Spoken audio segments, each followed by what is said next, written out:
What's up, Hippo lovers? NAC is starting this Saturday, and I'm trying to give you something to think about.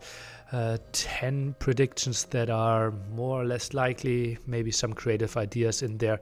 And I would ask you to post some ideas yourself. And I will actually rate them in the comments down below, and will give you 1 to 10 rating in creativity of the fact and likelihood. But let's look through my list first. So we are starting off with my first prediction, which will be Canberra will be the most banned map, followed by Brood War. Let's look through the list of maps here. And I think a lot of them people kind of feel comfortable about, something that we have seen a lot in the past, plus lots of maps that people will pick as home maps. And I think people are really scared of the kind of random factor of Brood War with the different spawning locations. And I think, people won't like that too much. I also think something like Marsh Madness could have a high ban rate. And I think Canberra, lots of people have not really figured that one out. So I think this one will be pretty tricky. Then we will, I think, most likely see ACCM in the playoffs. Remember NAC4, he went 0-5, not winning a single set, and he said he wants to come to Germany to perform this time. So interested to see that. And I think he will make a top 8 performance. I think in the playoffs it's going to be really tricky for him, but especially after the set against Taro last week, I think it's not an unlikely thing. Then we have humans as the most banned civilization. I think this is a bold one. I think this would get not too much in creativity, but a very low score in likelihood. So, or like a very,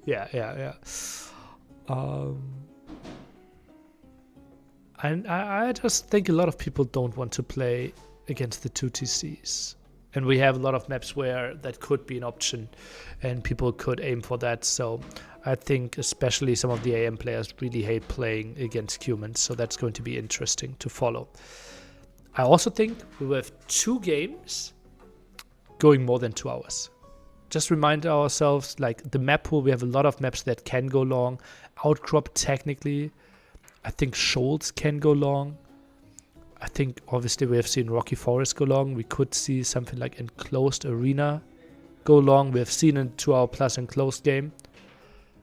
I'm really curious to see. Acropolis can go long. I think lots of games can go 1 hour plus. 2 hours feels unlikely, but we know that they could easily go 100 hours plus.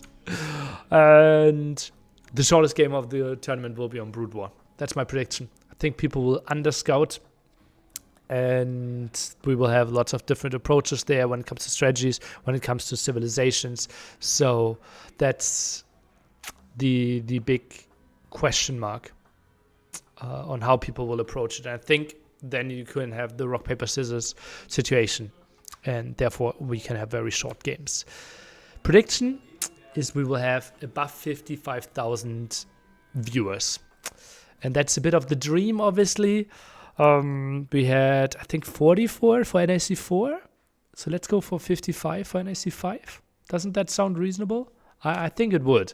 The thing is, if you feel like, damn nearly, I want to watch it, but I'm actually traveling, well, then I have you covered, especially if you are traveling to a country where you typically can't access either YouTube or Twitch, like China, because NAC will work together with Surfshark as a VPN provider.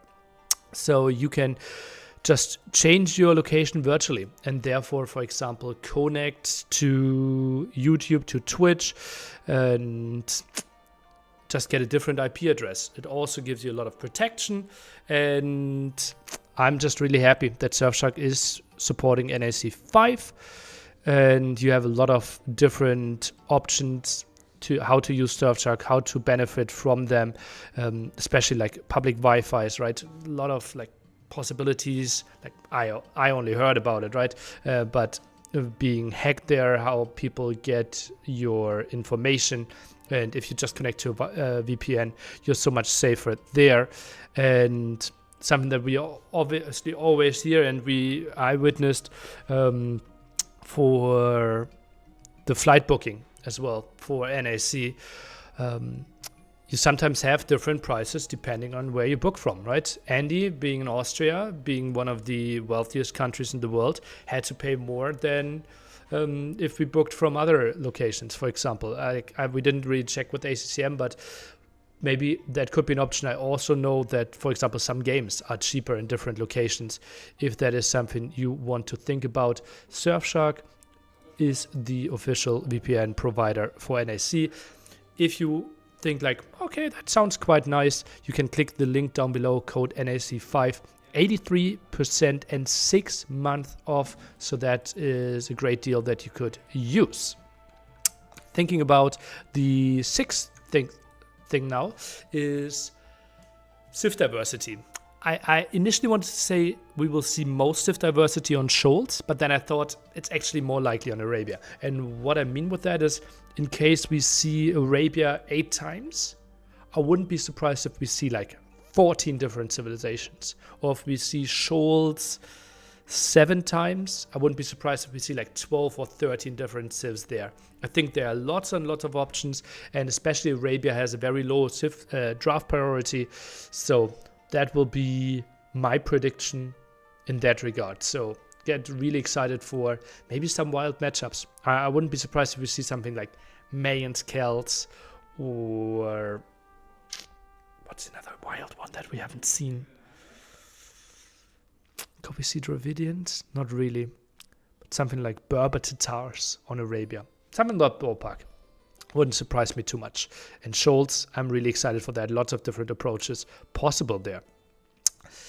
New card civs with an under 30% win rate. That's basically implying that people that picked the first 2 new civs don't really play 100% of their strengths, have a low civ draft priority, try to be gimmicky, but others will count it. I think we will see them quite a bit, but I fear that they're underperforming. But, well, let's see about that. And yeah, I think that's going to be interesting. I'm really interested to see how Minions and Monaspa, I wanted to say, are performing. Minions and Georgians. Yeah, Monaspa obviously fixed by now and therefore back on the menu.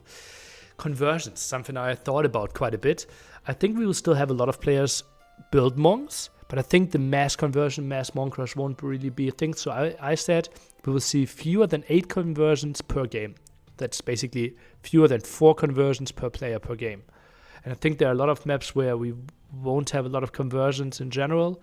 And the mass monk rush, I think, is just not an option anymore. So we shouldn't really get into the 30, 50s or something in that ballpark anymore. And this one is the probably most crazy one. I'm predicting 2 GL players in the final. And yeah, let's see how things develop. And you can quote me after the semifinals. How stupid I was, but I think there's a chance. I think there's a reasonable chance, and I made it 11 in total because I felt like I give you 1 extra for the ad in between, and we will see every civ except Bulgarians and Sicilians. I think especially with the random bands that we are starting with, we have so much diversity. I just don't see Bulgarians or Sicilians really being used. We had Sicilians really late, Bulgarians basically never in the qualification. But I also went through the list and felt like, yeah, that could be used. This one could be used as well. And I think there will be a lot of civilizations that we maybe only see once being played. But I'm going ahead and saying we will see 43 out of 45 civilizations. That's my prediction. I want to read yours now, and we'll rate how creative you were and how likely I think those are. That's it from me. Goodbye, Hippo lovers. NAC5 starts on Saturday.